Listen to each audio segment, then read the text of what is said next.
എല്ലാവർക്കും നമസ്കാരം. പുതിയൊരു വീഡിയോയിലേക്ക് സ്വാഗതം. ബി.ജെ.പിയുടെ രാജ്യസഭാ എം.പി ആയ സദാനന്ദൻ മാസ്റ്റർ കഴിഞ്ഞ ദിവസം രാജ്യസഭയിൽ നടത്തിയ ഒരു പ്രസംഗം രാജ്യവ്യാപകമായിട്ട് ചർച്ച ചെയ്തുകൊണ്ടിരിക്കുകയാണ്.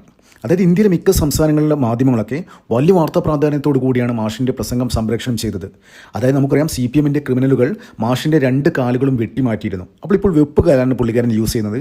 അപ്പോൾ അവിടെ രാജ്യസഭയിൽ നിന്ന് പ്രസംഗിക്കാൻ പറ്റില്ല. അപ്പോൾ ഇരുന്നായിരുന്നു പ്രസംഗിച്ച്. അപ്പോൾ സംസാരിക്കുന്ന ആ സമയത്ത് ഈ വെപ്പ് കാല് മേശപ്പുറത്ത് വെച്ചിട്ടുണ്ടായിരുന്നു. അപ്പോൾ ഇങ്ങനെ അതിന് മുന്നേ തന്നെ മാഷിൻ്റെ പ്രസംഗം തുടങ്ങുന്നതിന് മുന്നേ തന്നെ അവിടെ രാജ്യസഭ എംപിമാരായ A.A. റഹീമും ജോൺ ബ്രിട്ടാസൊക്കെ വലിയ രീതിയിൽ ഇന്ത്യയിലെ ഡെമോക്രസി തകർന്നു, അതായത് CJ റവീനെ പോലത്തെ ആൾക്കാരൊക്കെ മരിച്ചു, അതുകൊണ്ട് മോദി കൊന്നു എന്നുള്ള രീതിയിലുള്ള വലിയ രീതിയിലുള്ള ചന്ദ്രഹാസം മുഴക്കി അവിടെ ഇരിക്കുകയായിരുന്നു. ഡെമോക്രസിയെക്കുറിച്ചൊക്കെ വാദോരാതെ പ്രസംഗിച്ച് ജോൺ ബ്രിട്ടാസൊക്കെ അവിടെ ഇരിക്കുകയായിരുന്നു. അതിനുശേഷമായിരുന്നു മാഷിൻ്റെ ഊഴം വന്നേ. അപ്പോൾ മാഷ് പറഞ്ഞു, ഇത്രയും നേരം ഡെമോക്രസിയെക്കുറിച്ച് സംസാരിച്ച ജോൺ ബ്രിട്ടാസും റഹീമൊക്കെ അറിയാൻ വേണ്ടി പറയാണ്, ഇവരുടെ പാർട്ടിക്കാരാണ് 31 വർഷം മുന്നേ തന്നെ എൻ്റെ കാല് വെട്ടിമാറ്റിയത്. അതായത് സ്വന്തം പെങ്ങളുടെ കല്യാണ നിശ്ചയം കഴിഞ്ഞ് തിരിച്ചു വരുമ്പോൾ ബസ്സിന് പിടിച്ച് ഇറക്കിയിട്ട് 2 കാലുകളും വെട്ടിമാറ്റുകയായിരുന്നു. ഇവരാണ് അതായത് ഡെമോക്രസിയെക്കുറിച്ച് പറയുന്നത്. അതായത് അവർ പറയുന്നതെന്ന് വെച്ചാൽ എൻ്റെ കാല് വെട്ടിമാറ്റുമ്പോൾ ഇക്ലാം സിന്ദാബാദ് പോലും വിളിച്ചിട്ടാണ് അവർ ആ കാര്യം ചെയ്തത്. അതായത് അവരുടെ പാർട്ടി ഗ്രാമത്തിൽ കണ്ണൂർ എന്ന് പറഞ്ഞ സ്ഥലത്ത്, തലശ്ശേരി എന്ന് പറഞ്ഞ സ്ഥലത്ത് പാർട്ടി ഗ്രാമത്തിൽ CPM-ൻ്റെ കോട്ടകളിൽ കയറിയിട്ട് രാഷ്ട്രീയ പ്രവർത്തനം നടത്തി എന്നുള്ളൊരു ഇത് മാത്രമാണ് സദാനന്ദ മാസ്റ്റർ ചെയ്തത്. അതിനാണ് വലിയ രീതിയിലുള്ള ഡെമോക്രസിയെക്കുറിച്ച് വാദോരാതെ പ്രസംഗിക്കുന്ന ഈ ജോൺ ബ്രിട്ടാസിൻ്റെ പാർട്ടിക്കാർ എൻ്റെ ഈ 2 കാലുകളും വെട്ടിമാറ്റിയത്. അപ്പോൾ ഈ കാല് ഞാൻ നേരത്തെ പറഞ്ഞില്ലേ, ഇപ്പോൾ വെപ്പ് കാല് മേശപ്പുറത്ത് വെച്ചിട്ടുണ്ടായിരുന്നു. അപ്പോൾ ജോൺ ബ്രിട്ടാസൊക്കെ വലിയ രീതിയിൽ ബഹളം വെച്ചിട്ടുണ്ടായിരുന്നു, ആ കാലെടുത്ത് മാറ്റണം, അത് ഡിസ്പ്ലേക്ക് വെക്കരുത്, അത് അൺപാർലമെൻ്ററിയാണ് അങ്ങനെ ചെയ്യുന്നത് എന്ന് പറഞ്ഞു. അപ്പോൾ നമ്മുടെ വൈസ് പ്രസിഡന്റ് CP രാധാകൃഷ്ണൻ, അതായത് രാജ്യസഭാ സ്പീക്കറാണ്, അദ്ദേഹം പറഞ്ഞു ലെറ്റ് ഹിം സ്പീക്ക്. അത് പിന്നെ ഞാൻ പറയാം, ആ വെപ്പ് കാലെടുത്ത് മാറ്റാൻ ഞാൻ പറയാം, അത് ആദ്യം സംസാരിക്കാൻ അനുവദിക്കുന്നു പറഞ്ഞു.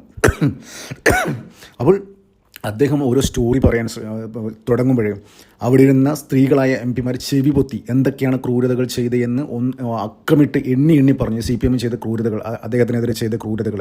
അപ്പോൾ പുറകിൽ ഇരിക്കുന്ന BJPയുടെ തന്നെ സ്ത്രീകളായ MP-മാർ അവർ ചെവി പൊത്തിയിരുന്നു.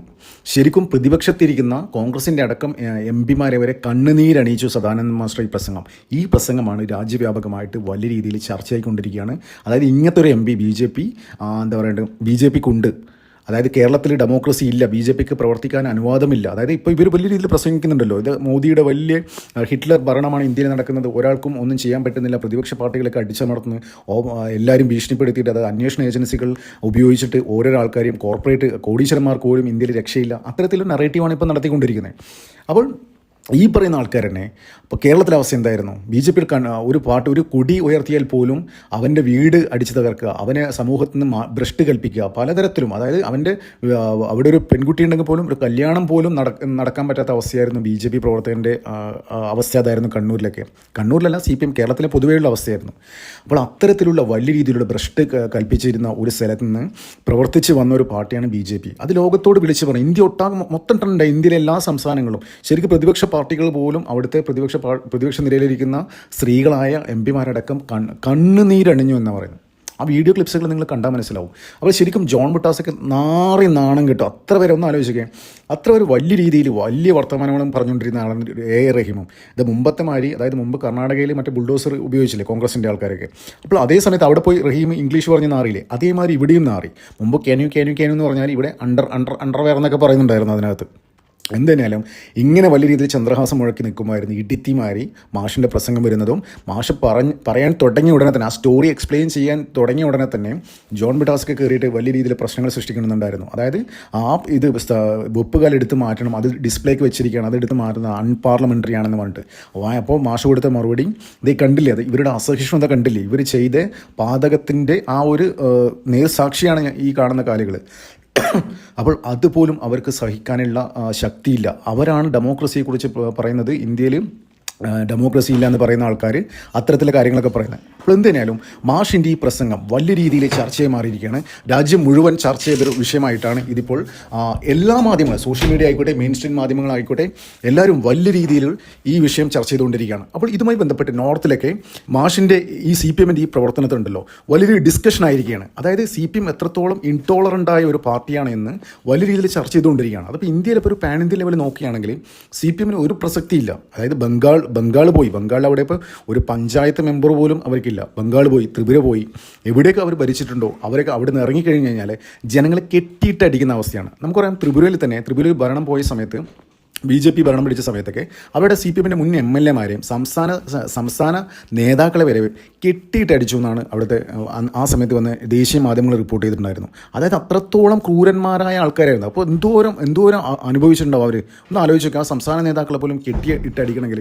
അപ്പോൾ സമാനമായ സാഹചര്യം കേരളത്തിലും വരും. അതായത് ഇപ്പം തന്നെ കാണുന്നില്ലേ, പയ്യന്നൂരൊക്കെ രക്തസാക്ഷി ഫണ്ട് അടിച്ച് മാറ്റുക, അങ്ങനെയുള്ള കലാപരിപാടികളൊക്കെ ഇപ്പം നടത്തിക്കൊണ്ടിരിക്കില്ലേ കണ്ണൂരും തിരുവനന്തപുരത്തൊക്കെ. അതായത് കൊല ചെയ്തതിന് ശേഷം ആ കൊല ചെയ്യപ്പെട്ട ആൾ വീട്ടുകാർ പറഞ്ഞു, ഞങ്ങൾക്ക് ഫണ്ട് വേണ്ട, നിങ്ങളൊരു ഞങ്ങളുടെ മകൻ്റെ പേരിൽ ഫണ്ട് പിരിക്കേണ്ട, നിങ്ങളൊന്നും ചെയ്യേണ്ട, ഞങ്ങൾക്ക് 5 പൈസ വേണ്ട എന്ന് പറഞ്ഞിട്ട് പോലും അവർ ഫണ്ട് പിരിക്കുന്ന അവസ്ഥയാണ്. അതായത് അവരെ സമ്മതമില്ലാതെ പോലും ഫണ്ട് പിരിക്കുന്ന അവസ്ഥയാണ്. അങ്ങനത്തെ ഒരു അവസ്ഥയിലാണ് പാർട്ടി ഉള്ളത്. അതായത് സഖാക്കന്മാരൊക്കെ വേറെ ലെവലായി. കാരണം എന്ന് വെച്ചാൽ നമ്മുടെ പയ്യന്നൂരൊക്കെ ധനരാജ് രക്തസാക്ഷി ഫണ്ടൊക്കെ കണ്ടില്ലേ, എത്രത്തോളം അവർ മുക്കിയ. ഇപ്പോൾ അതിനെ മറയിടാൻ വേണ്ടി എന്തൊക്കെ ചെയ്ത്, അത് പാർട്ടി നന്നാക്കാൻ വേണ്ടിയിട്ട് കാര്യങ്ങളൊക്കെ പറഞ്ഞ് കുഞ്ഞികൃഷ്ണൻ പാർട്ടിക്ക് പുറത്ത്. പക്ഷേ ഇതൊക്കെ ചെയ്യുന്ന ആൾക്കാരകത്ത് പുറത്താക്കിയതിന് ശേഷമാണ് അവർ പറയുന്നത് ഇത്തരം 1-2 റെസിപ്റ്റ് കാണാതെ ആയിട്ടുണ്ട്. ഇത് തന്നെയല്ലേ കുഞ്ഞികൃഷ്ണനും പറഞ്ഞത്. അപ്പോൾ അത്രത്തോളം അതപ്പതിച്ചൊരു പാർട്ടിയെ മാറി CPM. കേരളത്തിൽ മാത്രമേ ഇപ്പം കച്ചിത്തുരുമ്പുള്ളൂ. അതായത് ബാക്കി എല്ലാ സംസ്ഥാനങ്ങളും അടിവേരി പിഴുതു പോയിരിക്കുകയാണ്. അതായത് അവിടുത്തെ സംസ്ഥാന നേതാക്കളുമായി ഇപ്പോൾ ഇവിടെ പൊറോട്ട അടിക്കുന്നുണ്ട് വർഷങ്ങളായിട്ട്. അപ്പോൾ ഇവിടെ കേരളത്തിൽ 2026 നടക്കാൻ പോകുന്ന കേരള ഇലക്ഷനിലും ഇവർ കടപുഴകി കഴിഞ്ഞ് കഴിഞ്ഞാണ്ടല്ലോ അടിവേര് പിന്നീട് അവർ ഒരു കാലത്ത് ഇവിടെ തിരിച്ചു വരാൻ പറ്റില്ല എന്നുള്ള കാര്യത്തിൽ ഒരു സംശയമില്ല. അപ്പോൾ ഇത് രാജ്യസഭയിൽ വലിയ രീതിയിൽ ഇപ്പോൾ എന്താ പറയണ്ടത്, സദാനന്ദ മാസ്റ്റർ ആ പ്രസംഗം CPMനെ മൊത്തത്തിലാക്കി നാണം കെട്ടിരിക്കുകയാണെന്ന് വെച്ച് കഴിഞ്ഞാൽ ഒരക്ഷരം പറയാൻ പറ്റാത്ത അവസ്ഥയാണ്. നിങ്ങൾ ശ്രദ്ധിച്ചിട്ടുണ്ടോ, ഈ സദാനന്ദൻ മാസ്റ്ററെ BJP രാജ്യസഭ MP ആക്കുമ്പോൾ ഇവിടെ BJP-കാരനെ ചില രീതിയിൽ പറഞ്ഞിട്ടുണ്ടായിരുന്നു, മാഷ് അവിടെ പോയിട്ട് എന്ത് ചെയ്യാനാണ്, എന്ത് പെർഫോം ചെയ്യാനാണെന്നൊക്കെ. അപ്പോൾ BJP-യുടെ ഒരു ദീർഘവീക്ഷണം കണ്ടില്ലേ, ഇത് രാജ്യം മൊത്തം ചർച്ചയാക്കി മാറ്റില്ലേ. അതായത് BJP ആണോ, അതായത് BJP-ക്ക് പോലും, രാജ്യം ഭരിക്കുന്ന പാർട്ടി BJP-ക്ക് പോലും പ്രവർത്തിക്കാൻ സ്വാതന്ത്ര്യമില്ലാത്ത ഒരു നാടാണ് കേരളം എന്ന് ഇന്ത്യ മൊത്തം അറിഞ്ഞു കഴിഞ്ഞു ഇന്ന്. ഇത് തന്നെയാണ് BJP ആഗ്രഹിച്ചത്. അതായത് മാഷെ കൊണ്ട് എന്താ പറയണ്ടത്, മാഷെ രാജ്യസഭയിൽ കൊണ്ടുവരുന്നതിന് ഇത്തരത്തിലുള്ള ഇവരുടെ മുഖംമൂടി എന്താ പറയണ്ടത്, ഇവരുടെ യഥാർത്ഥ സ്വഭാവം നാട്ടുകാരെ കാണിക്കാൻ വേണ്ടി തന്നെയാണ്. ആ BJP-യുടെ ദീർഘവീക്ഷണം നോക്കിയേ. ഇന്ന് എല്ലാ സംസ്ഥാനങ്ങളും ഒരുപോലെ ചർച്ച ചെയ്യണമെങ്കിൽ, അതായത് പ്രതിപക്ഷ പാർട്ടികൾ പോലും അയ്യോ എന്ന വലിയ രീതിയിലുള്ള സങ്കടത്തോടു കൂടിയാണ് ആ മാഷിൻ്റെ പ്രസംഗം കേട്ടിരുന്നത്. അതായത് ആരും പ്രതിപക്ഷ നിരയിലിരിക്കുന്ന ഒരാൾ പോലും അങ്ങനെ ബഹളം വെച്ചില്ല. എല്ലാവരും സസൂക്ഷ്മം കേട്ടിരിക്കുകയായിരുന്നു. ഈ ജോൺ ബിട്ടാസും റഹീമും അടങ്ങുന്ന ടീമുകളായിരുന്നു അവിടെ ബഹളം വെച്ച്. വേറെ ഒരാളും ഒരക്ഷരം മിണ്ടിയില്ല. അപ്പോൾ നമ്മുടെ vice president CP Radhakrishnan sir ഇതെല്ലാം നിയന്ത്രിച്ച് അദ്ദേഹത്തിന് സംസാരിക്കാനുള്ള അവസരം ഒരുക്കി കൊടുത്തു. ഇത് തന്നെയാണ് BJP ഉദ്ദേശിച്ചത്. അതായത് ഇവിടെ CPM നടത്തിക്കൊണ്ടിരിക്കുന്ന അവരുടെ ആക്രമണം ഉണ്ടല്ലോ, അത് ഇന്ത്യ മൊത്തം ഒന്ന് അറിയിക്കണം. അത് അറിയിച്ചുകൊണ്ട് കാര്യമൊന്നുമില്ല. ഇപ്പം ബംഗാളിൽ പോയി, ത്രിപുരയിൽ പോയി, ഇനി കേരളത്തിൽ പോകാൻ പോകുന്നു. പോയി കഴിഞ്ഞ് കഴിഞ്ഞാൽ ഒരു സ്ഥലത്ത് അവർ തിരിച്ചുമല്ല. കേരളത്തിൽ മാത്രമാണ് 5 വർഷം എന്ന രീതിയിൽ മാറിക്കൊണ്ടിരുന്നത്. പക്ഷേ ഇനി അത് നടക്കാൻ പോകുന്നില്ല. അതായത് ഈ വർഷം ഈ 2026 ഭരണം പോയി കഴിഞ്ഞാൽ പിന്നീട് അവർ കേരളത്തിൽ ഒരിക്കലും തിരിച്ചു വരാൻ പോകുന്നില്ല എന്നുള്ള കാര്യത്തിൽ ഒരു തർക്കമില്ല. എന്തായാലും സദാനന്ദ മാസ്റ്റർ ഈ പ്രസംഗം ശരിക്കും CPM-കാരെ ശരിക്കും രാജ്യസഭയിൽ എക്സ്പോസ്ഡ് ആക്കി. അതായത് ഇവർ ഇവിടെ നടത്തിക്കൊണ്ടിരിക്കുന്ന അക്രമം, ക്രൂരതയൊക്കെ ഇന്ത്യ മൊത്തം ചർച്ചയായി എന്നതാണ് സത്യം. നന്ദി, നമസ്കാരം. മറ്റു വീഡിയോ കാണാം.